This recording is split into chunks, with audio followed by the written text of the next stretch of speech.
ایوب 18 سال بیمار رہے. زوجہ کہنے لگی دعا کر لو, تو آپ فرمانے لگے بی بی سے کہ صحت کتنی دیر رہی؟ اس نے کہا 60 سال. تو آپ فرمانے لگے ذرا بیماری کو بھی 60 سال گزر لینے دو, پھر دعا بھی کر لیں گے. یہ دعا کی, اللہ یہ لفظ کہے, اللہ نے صحت دے دی, تندرستی آ گئی. ایک دن گھر میں بیٹھے بیٹھے زوجہ کہنے لگی کہ ایوب یہ بتاؤ دکھ اچھے کہ سکھ؟ آپ فرمانے لگے سارے دن ہی اللہ کے ہیں, پر دکھ بڑے اچھے تھے. مجھ سے پوچھو تو دکھ بڑے اچھے تھے. کہا کس طرح؟ تو حضرت ایوب فرمانے لگے جب میں بیمار تھا تو 24 گھنٹے میں ایک دفعہ میرا رب میرا حال پوچھا کرتا تھا. ایک دفعہ میرا اللہ پوچھتا تھا ایوب تیرا حال کیا ہے؟ فرماتے ہیں 12 گھنٹے تو لذت ہی رہتی تھی کہ میرے رب نے میرا حال پوچھ لیا ہے, اور اگلے 12 گھنٹے میں انتظار کرتا تھا مالک حال دوبارہ کب پوچھے گا. فرمانے لگے اب صحت تو ہو گئی ہے, پر اب میرا رب میرا حال تو نہیں نہ پوچھتا. بھائی مشکلات جو ہوتی ہیں وہ تو تجھے سجا دیتی ہیں, سوار دیتی ہیں. تجھے یاد آتا ہے کوئی اپنا, جب تجھے درد ہوتی ہے نا, تکلیف ہوتی ہے, پھر تیرا دل کرتا ہے کوئی کندھا ملے جہاں میں سر رکھ کے رہوں. پھر اسی لیے تو کسی درویش سے کسی نے پوچھا تھا اپنا کون ہوتا ہے؟ تو کہا جو تجھے دکھ کے وقت یاد آئے وہ تیرا اپنا ہے. جو تجھے عین آزمائش کے وقت یاد آئے اور تجھے اس کا نمبر فوراً تیرے موبائل پہ چلنے لگے, وہ تیرا اپنا سجن ہے جس کو تو دکھ کے وقت یاد کرے. تو بھائی مشکلات کے بعد جو اللہ آسانی دیتا ہے. حضرت ابراہیم کو آگ میں بھی پھینکا گیا, حضرت ابراہیم علیہ السلام کو ستایا بھی گیا, نکالا بھی گیا, لیکن جب ان مشکلات سے گزرے تو میرا رب فرماتا ہے وَإِذِ ابْتَلَىٰ إِبْرَاهِيمَ رَبُّهُ بِكَلِمَاتٍ فَأَتَمَّهُنَّ قَالَ إِنِّي جَاعِلُكَ لِلنَّاسِ إِمَامًا. کہا جب ابراہیم پورے اترے تو پھر ہم نے انہیں امام بنا دیا. یا اللہ کس طرح کی امامت دی؟ فرمایا میں نے اتنی اعلیٰ شان عطا کی ہے کہ اپنے لاڈلے رسول کو جناب ابراہیم کی نسل میں پیدا فرما دیا ہے. میں نے مصطفیٰ کو ان کی نسل میں پیدا کر دیا, قیامت تک کے لیے ان کا وقار بڑھا دیا. اللہم صلی علی محمد وعلی آل محمد کما صلیت علی ابراہیم وعلی آل ابراہیم. ان کی عظمت بڑھا دی, اس لیے کہ جب وہ آزمائش سے گزر کر کے آئے پھر جو آسانی دی. میرے نبی پاک صلی اللہ علیہ وسلم نے دین ابراہیمی کی بہت ساری چیزوں کو رکھا, کہا میں ملت ابراہیمی پہ ہوں. جب کوئی مشکلات کو عبور کر کے آتا ہے, جب کوئی تکلیفیں سہ کر کے آتا ہے, اس کے لیے جو اجر ہوتا ہے, اس کے لیے جو پھر اللہ کتنی ذرا بڑی توجہ کیجئے گا. لوگ سمجھتے ہیں فلاں آدمی مشکل میں ہے تو شاید مشکل میں ہی رہے گا, فلاں آزمائش میں ہے تو شاید میرا اللہ فرماتا ہے ایک مشکل دے کے میں 2 آسانیاں بھی دوں گا. تم مشکل دیکھ رہے ہو, مشکل نہ دیکھو, وہ جو اس کو بعد میں آسانی آنے والی ہے, اور ڈبل جو میں اس پر نعمت کرنے والا ہوں اس کو دیکھو. حضرت یوسف کو بھائیوں نے کنویں میں ڈال دیا تھا, اور جب کنویں سے نکلے تو مصر کے بازاروں میں بکے, اور پھر زلیخا نے الزام لگایا تو حالات بگڑ گئے. حضرت یوسف کو جیل جانا پڑا. کتنی کٹھن زندگی تھی, لیکن میرے مالک کو کچھ اور ہی منظور تھا. کنویں میں گرنے والے, بازار میں بکنے والے, جیل میں جانے والے, الزام لینے والے جناب یوسف کو رب کریم نے اسی مصر کا بادشاہ بنا دیا. اللہ پاک نے اسی مصر کا حکمران بنا دیا. یاری تیری سونا پر ازمیشاں تیریاں اگ, اے سونا پرکھیا جاوندہ ہی پہلو نال اگاں دے لگ. اس کے لیے تھوڑا سا جتن کرنا پڑتا, تھوڑے کٹھن حالات سے گزرنا پڑتا, تھوڑی آزمائشوں کا روپ دیکھنا پڑتا. ہم چاہتے ہیں کہ ہمیں چھیڑے کوئی نہ کوئی تکلیف نہ آئے, کوئی آزمائش. یہ ہو نہیں سکتا میرے بھائی, نامی کوئی بغیر مشقت نہیں ہوا. 100 بار جب عقیق کٹا تب جا کر نگی ہوا. ہم چاہتے ہیں کہ ہمیں کچھ بھی دقت نہ آئے, مشکلات نہ آئے, اور مشکلات تو انسان کو سنوارتی ہیں بھائی, وہ تو نکھارتی ہیں. کبھی پوچھا کرو جا کر کے کسی گندم کے دانے سے کہ تو کہاں سے ہو کے آیا ہے, کہاں سے نکل کے آیا ہے, تو وہ بتلائے گا کہ بڑے مشکل مراحل سے گزرا ہوں, اور پھر اللہ نے مجھے طاقت دی ہے کہ میں انسان کے وجود کا حصہ بناؤں. تو بھائی کٹھن مراحل, آزمائشیں, تکلیفیں, یہ انسان کو بڑا انسان بنا دیتی, یہ اس کے لیے ترقیوں کا پیش خیمہ ہوتی. ہمارے جوان پریشان ہو جاتے ہیں, عورتیں خاص کر کے اس بات پہ توجہ کریں, وہ بڑی جلدی غم لے جاتی ہیں. وہ کہتی ہیں جانے میرا کچھ ہوگا ہی نہیں, جانے میرا کچھ ہو ہی نہیں سکتا. میرے بھائی درجنوں اور بیسیوں لوگ ایسے ہیں جن کی اولادیں نہیں تھی, لیکن نام ان کا ان سے بھی زیادہ ہے جو بڑے بڑے صاحب اولاد. حضرت خواجہ معین الدین اجمیری کو جانتے ہیں آپ لوگ؟ نہیں جو جانتے ہیں وہ بولے. جانتے ہیں جی؟ لو جی کافی سارے جانتے ہیں, تھوڑے جی رہ گئے نا. جانتے ہیں نا خواجہ صاحب کو؟ ان کے کسی بیٹے کو جانتے ہوں؟ نہیں جانتے, نہیں جانتے, نہیں جانتے آپ ان کے بیٹے کو. حضرت خواجہ معین الدین اجمیری رحمت اللہ تعالیٰ علیہ کے بیٹے کو نہیں جانتے, لیکن ویسے آپ ہندوستان میں کسی آدمی کو چھیڑ کے دیکھیں وہ کہے گا میں خواجہ صاحب کا روحانی بیٹا ہوں, میں اولاد. حضرت غوث اعظم رضی اللہ تعالیٰ عنہ کی اولاد کو کم لوگ جانتے ہیں, لیکن آپ ویسے کسی کو پوچھ کے دیکھیں 11ویں والا پیر کون ہوتا ہے, ہر آدمی ہاتھ اٹھا کے بتائے گا خدا کے فضل سے ہم پر ہے سایہ غوث اعظم کا, ہمیں دونوں جہاں میں ہے سہارا غوث. لوگ جھوم کے بتلائیں. میرے بھائی یہاں لوگ پریشان ہو جاتے ہیں کہ اولاد ہوگی تو یہ ہوگا, فلاں ہوگا تو یہ ہوگا. بھائی ایسی کوئی بات نہیں. میرے پاس پیسے ہوتے تو میرا ابا بیماری سے فوت نہ ہوتا. جو مالدار ہوتے ہیں تو کیا وہ بچ جاتے ہیں؟ حضرت اسرائیل انہیں چھوڑ جاتے ہیں؟ او خدا کے بندے تو کیسی بات کر رہا ہے. یاد رکھ یہ جو آزمائشیں ہوتی ہیں, یہ جو تکلیفیں ہوتی ہیں, یہ جو تھوڑے سے مشکل حالات ہوتے ہیں. حضرت یونس علیہ السلام کی دوستی ہوگی حضرت جبریل امین سے, تو جناب جبریل ملنے آئے. حضرت یونس علیہ السلام فرمانے لگے جبریل میرا دل کرتا ہے مجھے اس بندے کی ملاقات کرا جو اللہ کا سب سے زیادہ عبادت گزار بندہ ہے. حضرت جبریل امین لے گئے دور دور فلسطین کے علاقے میں, اور لے جا کر ایک بندے سے ملاقات کرائی جس کی دونوں آنکھیں بھی کوئی نہیں تھی, دونوں بازو بھی کوئی نہیں تھی, دونوں پیر بھی کوئی نہیں تھی, اور اس بندے کی زبان پر لفظ بڑا کیا جاری تھے, یا اللہ تیرا شکر ہے, یا اللہ تیرا, بول کے کہیے یا اللہ تیرا, اے اللہ تیرا شکر ہے. شکر شکر کر رہا تھا. حضرت جناب سیدنا یونس علیہ السلام کہنے لگے میں نے تجھے عبادت گزار کو ملانے کو کہا تھا, تو کہاں لے آیا؟ حضرت جبریل کہنے لگے یا یونس یہ ہر چیز جانے کے باوجود اپنے رب کی رضا پہ راضی ہے. اس وقت دنیا میں نبیوں کے بعد جس سے اللہ سب سے زیادہ پیار کر رہا ہے وہ یہی بندہ ہے. یہ اپنے رب کی رضا پہ راضی ہے. اے تن میرا کنگی ہوئے تے میں زلف سجن دی واواں, تے پوش میرے دی جتی بن جائے تے میں یار دی قدمی آواں. مارو مارو مینو مار مکاؤ کوئی عذر نہ پیش لے آواں, تے جے سونا ہی میرے دکھ وچ راضی, جے سونا ہی میرے دکھ وچ راضی, جے سونا ہی میرے دکھ وچ راضی, تے میں سکھ نو چلے ڈاواں. مالک کی جب اس حال میں راضی ہے تو بس ٹھیک ہو گیا, ٹھیک ہو گیا. وصل اچھا ہے نہ فراق اچھا ہے, بس جس حال میں محبوب رکھے وہی حال اچھا ہے. بس جس حال میں انہوں نے رکھا بات ٹھیک ہو گئی. اس میں اب انسان شکوہ کرتے پھرے کہ یہ کس طرح ہے وہ کس طرح, اپنے آپ کو مطمئن رکھا ہے. مشکل کے بعد جو آسانی آل, حضرت لقمان حکیم ان کے نام پر قرآن مجید کی پوری سورت ہے.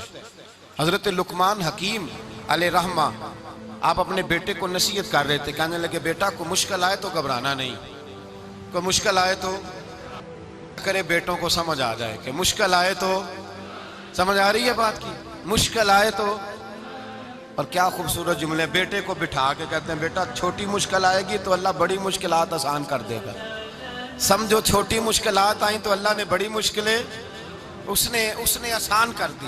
اور آپ کو بتاؤں اصل انسان ہوتا ہی وہ ہے جو مشکلوں میں جینے کا ڈھب سیکھ جاتا ہے, وہ بن جاتا ہے, جو کرب کے حالات میں جینے کا سلیقہ سیکھ جائے. اپنے بچوں کو یہ سمجھانا, حضرت لقمان بیٹے مشکل آئے تو گھبرانا نہیں, بڑی کو ٹال دیتی ہے, وہ نیکی کا اور آسانی کا پیش خیمہ ہوتی ہے. اللہ اس کے بعد آسانی سمجھا رہے ہیں. کچھ دنوں کے بعد کہنے لگے آؤ فلاں اللہ کے نبی کی ملاقات کو چلیں, فلاں نبی علیہ السلام سے ملنے چلتے ہیں. اس زمانے میں جو نبی تھے ان سے ملنے چلے گئے. بیٹے کو بات یاد تھی, گھوڑے پہ بیٹھے, امام ابن جوزی نے اس کو لکھا ہے, گھوڑے پہ بیٹھے تھے دونوں کے پاس گھوڑے تھے. اب رستہ بہت زیادہ تھا, کھانا ساتھ لے لیا, پوش ہونے لگے. اچانک ایسی گرم لو چلی کہ گھوڑے بھی, اب دونوں باپ بیٹا جو تھے وہ بڑی جوش میں تھے کہ جانا ہی جانا ہے. گھوڑے سے اتر کر کے پیدل چلنے لگے. اب پیدل چلتے چلتے ذرا آگے گئے تو گرمی میں جتنا بندہ پیدل چلتا ہے اتنا پیاس بھی زیادہ لگتی ہے, تو پانی پیتے رہے, کھانا کھاتے رہے, کھانا پانی بھی ختم ہو گیا. تھوڑا آگے چلے نا, اس قدر تکلیف بڑی کہ حضرت جناب لقمان کے بیٹے کے پیر کے اندر ایک ہڈی پیوست ہو گئی. اتنی بڑی ہڈی تھی وہ اندر ہی چلی گئی, پیر خون کے فوارے گرنے لگے. بیٹا بے ہوش ہو گیا. حضرت لقمان اس کے سرانے بیٹھے, تو بیٹا تھا نا, آنکھوں میں آنسو آ گئے. بیٹے نے آنکھ کھولی تو کہنے لگا ابا جی آپ تو صبر کرنے والے ہیں, آپ رو رہے ہیں. فرمایا بیٹے میں کیا کروں, میرے سینے میں جو دل ہے وہ ایک باپ کا دل ہے. تو باپ جو ہوا تیرا, تیری دکھ پر رونا آیا. بڑی مشکل سے دانت کے ساتھ ہڈی نکالی, ہڈی نکلی تو خون بھی چلا. صاحب زیادہ کہنے لگا حضور آپ نے تو کہا تھا ہر مشکل کے بعد آسانی ہوتی ہے, اور چھوٹی مشکل دیکھ کے اللہ بڑی سے بچا لیتا ہے, تو ہم تو اچھے کام چلے تھے, مشکل پہ مشکل, مشکل پہ مشکل, یہ کیا ہے؟ حضرت لقمان کہنے لگے بیٹا نہ تو رب کی حکمتوں کو جانتا ہے نہ پوری طرح میں جانتا ہوں, لیکن جو میں نے کہا تھا وہ بات سچی ہے. فَإِنَّ مَعَ الْعُسْرِ يُسْرًا إِنَّ مَعَ الْعُسْرِ يُسْرًا. اللہ ہر مشکل کے بعد آسانی عطا فرمائے گا, اور فرمایا میرا ایمان ہے کہ ضرور ضرور عطا فرمائے گا. یہ بات کہہ رہے تھے کہ سامنے سے دھواں اٹھا, اتنا سخت دھواں اٹھا کہ آپ نے سوچا شاید وہاں بادیا وہاں جاتے. وہاں چلنے لگے تو پیچھے سے کسی نے آواز دی ٹھہر جاؤ, رکو. وہیں رک گئے. تھوڑی دیر گزری تو کہا رک جاؤ. جب رکے تو ایک بولنے والا بولا, کہنے لگا تمہارے لیے تھوڑی دیر کے بعد جانوروں کا بندوبست کر دیا جائے گا, کھانے کا بھی بندوبست ہو جائے گا, بچے کا پیر بھی صحیح ہو جائے گا, چلے جانا لیکن ذرا ٹھہرو. حضرت لقمان کہنے لگے بولنے والے تو کون ہے؟ تو کہنے لگے میں اللہ کا فرشتہ ہوں, میں اللہ کا فرشتہ ہوں. کہا اللہ کے فرشتے اور یہ سارا کچھ کیا ہے؟ تو فرشتہ کہنے لگا اصل بات یہ ہے کہ سامنے بستی پر مجھے عذاب نازل کرنے کا حکم ملا تھا, آپ بڑی تیزی سے آ رہے تھے. میں نے رب سے دعا کی کہ اللہ اس باپ بیٹے کی غلطی کوئی نہیں, مہربانی فرما. رب نے پہلے آپ کو صحرا میں الجھایا, پھر میری دعا کی برکت سے آپ کے گھوڑے ٹھہر گئے, پھر میری دعا کی برکت سے آپ کا پانی ختم ہوا, پھر میری دعا کی برکت سے آپ کے بیٹے کو زخم آیا, پھر میری دعا کی برکت سے سامنے سے دھواں اٹھا. فرمایا یہ جو تمہیں مشکل پہ مشکل آ رہی تھی, یہ تو میرا رب تمہیں عذاب سے بچانا چاہ رہا تھا. یہ جو تمہیں مشکل پر مشکل آ رہی تھی تو میرا مالک تمہیں عذاب سے بچا رہا تھا, تم سمجھ نہیں رہے تھے. حضرت لقمان نے بیٹے کی طرف دیکھا تو بیٹے کہنے لگے ابا جی بات بالکل سچی ہے, افضل الذکر لا الہ الا لا الہ الا, اور پھر پڑھنے لگے حسبنا اللہ و نعم الوکیل نعم المولا و نعم النصیر. یہ ورد ہونے لگے. بھائی جب تجھے مشکل آتی ہے, آزمائش آتی ہے, تو اس وقت سمجھتا ہے پتہ نہیں میرے ساتھ کیا بننے لگا ہے. اللہ تبارک و تعالیٰ چھوٹی مشکل دے کے تجھے بڑی سے محفوظ رکھتا ہے, چھوٹی بیماری دے کے تجھے بڑی سے محفوظ رکھتا ہے. بلکہ میں ایک دفعہ ایک تکلیف میں, ایک آزمائش میں مبتلا ہو گیا, تو میں نے اپنے حضرت سے کہا کہ حضور سارے دکھ کٹھے ہی آ گئے, کیا کیا جائے؟ تو آپ فرمانے لگے بڑے خوش نصیب ہو, جوانی میں اللہ نے دکھ دے دیے, بڑھاپے میں آئے تو برداشت نہیں ہوتے. یہ تو بڑے وقت پہ آ گئے, شکر ادا کرنا چاہیے. اس زمانے میں برداشت نہیں ہوتے, اب آسانی ہے, ان کو برداشت کرو, ہمت کرو. میرے بھائی یاد رکھیں آزمائشیں تکلیفیں آپ کو بڑا کرنے کے لیے آتی ہیں. ہم آزمائش کو برا جانتے ہیں, دکھ کو برا جانتے ہیں. دکھ تو بڑے پیارے ہوتے ہیں, یہ رونے کا سلیقہ سکھاتے ہیں, یہ اللہ کو منانے کا طریقہ سکھاتے ہیں, یہ مسجد میں جانے کا. وہ جو سکھی بندہ ہے نا, سکھی, مجھے ایک صاحب کہنے لگے دو قسم کے لوگ مدینے سے آتے ہیں, مدینہ شریف پوچھنے لگے, کہنے لگے حضرت جی دو قسم کے بندے ہیں, کچھ واپس جاتے ہوئے تڑپ رہے ہیں, کچھ تصویریں کھینچ رہے ہیں رخصتی کے وقت, فرق کیا ہے؟ تو میں نے کہا وہ جو تصویریں کھینچ رہا ہے وہ امیر آدمی ہے, اسے پتہ ہے کہ میں پھر ٹکٹ لے لوں گا, مہینے کے بعد پھر آ جاؤں گا. اور یہ مدینہ چھوڑتے ہوئے تڑپ رہا ہے, یہ کوئی غریب ہے, یہ کہہ رہا ہے پتہ نہیں دوبارہ موقع ملے کہ نہ ملے. یہ دکھی ہے, یہ آزمائش میں دکھی. سکھی بندہ تو مکے جا کے نہیں روتا, وہاں بھی کھڑا ہے ڈٹ کے کھڑا. دکھی کوئی نہیں تو روئے کیسے, روئے کیسے؟ دکھیے دی گل دکھیا ہی جانے, دکھیے دی گل. کیا خوبصورت لفظ ہے میاں صاحب کی, اور لفظوں میں حسن دیکھے. کہنے لگے دکھیے دی گل اے دکھیا ہی جانے, تے سکھیے نو کی خبراں, تے یار جنہاں دے موت نے مارے روندے نہیں تک تک قبراں. یہ مشکل مرحلہ ہوتا ہے, جب انسان تکلیف میں ہوتا ہے پھر اسے احساس ہوتا ہے, اور تکلیف والے کو ہی تکلیف والے کی تکلیف کا احساس ہوتا ہے.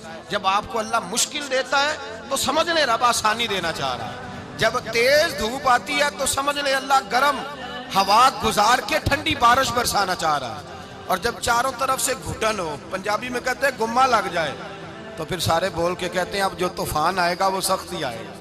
اس لیے کہ گھٹن جتنی زیادہ ہوتی ہے پھر فضل بھی اتنا. جن لوگوں نے تکلیفیں زیادہ سہی تھی رب نے عزتیں بھی زیادہ ہی عطا فرمائی. جن لوگوں نے تکلیفیں زیادہ سہی نا انہیں اللہ نے درجہ بھی. حضرت بلال حبشی نے بڑی تکلیف سہی, مارا کرتا تھا امیہ, بڑا مارتے تھے, اتنا مارتے تھے کہ موٹے, آپ نے کبھی دیکھے ہیں دیہاتوں میں موٹے موٹے پائے ہوتے تھے چارپائیوں کے, موٹے موٹے پان کی چارپائیاں اور بڑی چارپائیاں کافر بچھا کے بیٹھ جاتے اور حضرت بلال حبشی کے پیر ان کے نیچے رکھ دیتے, ہاتھ ان کے نیچے رکھ دیتے, آگ لوہا گرم کر کے اس کے اوپر ننگے بدن لٹا دیتے. مکے نے بڑی آزمائشیں دیکھی, پھر اسی مکے نے, مدینے نے عجیب رنگ دیکھا کہ میرے نبی معراج سے واپس آئے اور حضور نے عظمت دی. فرمایا بلال یار تیرا بڑا مقام ہے, تو مدینے میں چل رہا تھا اور میں جنت میں تیرے قدموں کی آواز سن رہا تھا. کتنا تیرا مقام ہے, کتنا تیرا درجہ ہے, میں وہاں تیرے چلنے کی آواز سن رہا تھا. حضرت ابو بکر صدیق رضی اللہ تعالیٰ عنہ نے اس زمانے میں حضور کی نوکری کی جب دوسرا جانثار کوئی نہیں تھا. سارے لوگ تانے دیتے, کہتے ابو بکر تو اکیلا ہی سیاںا ہے, سارا مکہ مخالفت کرتا ہے, تو جان ہی نہیں چھوڑتا, سارا زمانہ مخالفت کرتا. ابو بکر صدیق نے مال بھی دیا, جان بھی دی, شہزادی حضرت عائشہ بھی دی, حضور کی خدمت میں ہر چیز لٹا دی. دنیا کو پتا اس دن چلا جس دن میرے رسول پاک صلی اللہ علیہ وسلم مسجد نبی میں بیٹھے تھے, درجنوں صحابہ تھے. حضور نے فرمایا ابو دردہ کو تو بلاؤ. جناب ابو دردہ حاضر ہوئے تو کہتے ہیں حضور کا چہرہ دیکھا تو ناراضگی ہے چہرے پہ. میں نے دیکھتے ہی کہا حضور آپ مجھ سے ناراض ہیں؟ حضور نے فرمایا ہاں میں ناراض ہوں. جب یہ لفظ کہے تو میں کانپنے لگا, حضور ناراض ہو گئے. میں نے کہا یا رسول اللہ میری غلطی. تو نبی پاک نے فرمایا تو میرے ابو بکر کی عظمت نہیں جانتا؟ حضور جانتا ہوں. حضور کیا ہوا؟ نبی پاک نے فرمایا کل تو گلی میں گزر رہا تھا, ابو بکر بھی گزر رہا تھا, تو نے سوچا ہی نہیں تو میرے ابو بکر کے آگے آگے چل رہا تھا؟ یہ خیال ہی نہیں آیا, تجھے پتا نہیں کہ جس نے میرے ساتھ نیکی کی میں نے بدلہ چکا دیا ہے. ابو بکر کا بازو تھام کے اللہ کی بارگاہ میں لے جاؤں گا, میرا رب بھی اسے بدلے عطا فرمائے گا. یہ عظمت, یہ شان, یہ بلندی اور رفعت مشکلات سے گزرنے کے بعد ملی. میرے نبی پاک صلی اللہ تعالیٰ علیہ وسلم کے ساتھ مولا کائنات شیر خدا حضرت علی نے 9 سال کی عمر سے وفات شروع کی اور تا دم آخری حضرت علی نے وفا کی مصطفیٰ سے. کٹھن مراحل سے گزرے, کٹھن مراحل سے. حضرت علی کہتے ہیں میں ہر جنگ میں, ہر جہاد میں ساتھ تھا, پر جس دن مکے اور مدینے سے آنے والوں کو حضور بھائی بھائی بنا رہے تھے, مہاجر اور انصار کو بھائی بھائی بنا رہے تھے. فرماتے ہیں میں تنہا کھڑا تھا, کوئی کسی کا بھائی بن گیا, کوئی کسی کا بھائی بن گیا, میں اکیلا کھڑا تھا اور میں سوچ رہا تھا کہ یار میں کدھر جاؤں. کہتے ہیں میں اس حد تک آیا کہ میرے آنسو بہنے لگے, لیکن میری مشکلات کو آسانی تب ملی جب مدینے کے چاند دھیرے سے اٹھے, میرے قریب آئے, میرا بازو تھاما اور فرمایا علی باقی سارے بھائی بھائی بن گئے ہیں, انت اخی فی الدنیا والآخرہ, تو میرا بھائی ہے, دنیا میں بھی میرا بھائی ہے, قیامت کے دن بھی میرا بھائی ہے. حضور نے اعزاز دیا اور غدیر خم کے موقع پر حضرت علی کا بازو تھام کے کھڑا کر کے حضور نے فرمایا من کنت مولا ہوں فہذا علی مولا. فرمایا جس کا میں مولا ہوں اس کے علی بھی مولا ہے. محبوب پاک سید عالم صلی اللہ علیہ وسلم نے جن لوگوں نے مشکلات برداشت کی پھر ان کو اعزاز ملا, ان کو درجے ملے, ان کے لیے جو آسانی. حضرت عثمان غنی نے صحابہ میں سب سے زیادہ مظلومیت کاٹی, سب سے زیادہ مظلومیت. 40 دن پانی بند رہا, کھانا بند رہا, تکلیف اور آزمائش کا وقت ہوا. امام جلال الدین سیوطی رحمت اللہ تعالیٰ علیہ الحاوی الفتاوی میں لکھتے ہیں, کہتے ہیں جب حضرت عثمان غنی پر کھانا اور پانی بند تھا, ایک شام حضرت عبداللہ بن سلام ملنے گئے. اس شام, اس صبح جس شام حضرت سیدنا عثمان غنی شہید ہوئے, جناب عبداللہ ابن سلام کہنے لگے عثمان تیرا کیا حال ہے, کس پوزیشن میں ہے؟ تو کہتے ہیں جناب عثمان غنی کہنے لگے عبداللہ آج میں بڑا سکھ میں ہوں. کہا 40 دن بیت گئے, کھانا نہیں آیا, پانی نہیں آیا, تو آج کیوں سکھی ہو؟ فرمانے لگے آج مدینے کی سامنے والی گلی میں میں نے مصطفیٰ کا دیدار کیا ہے, اور نبی پاک صلی اللہ علیہ وسلم نے فرمایا عثمان اگر تو کہے تو تیرے لیے پانی کا بندوبست کر دیا جائے, تیری مشکل آسان ہو جائے, اور اگر تو کہے تو تیرے لیے وہ آسانی کی جائے کہ آج تو میرے پاس آ کے روزہ افطار کر لے. تو حضرت عثمان غنی کہنے لگے میں نے مصطفیٰ سے عرض کیا حضور مجھے یہاں کا سکھ نہیں چاہیے, مجھے وہ آسانی چاہیے جو آپ کے پاس افطار سے ملے گی. فرمانے لگے آج میں رخصت ہو جاؤں گا, افطار رسول اللہ کے پاس کروں گا۔ حضرت عبداللہ ابن سلام فرماتے ہیں پھر اس شام حضرت عثمان شہید ہو گئے۔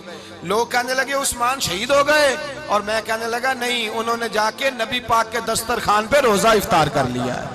روزہ افطار بھائی، پھر بعد میں جو آسانی ملی ان لوگوں، جو ان لوگوں کو درجات نصیب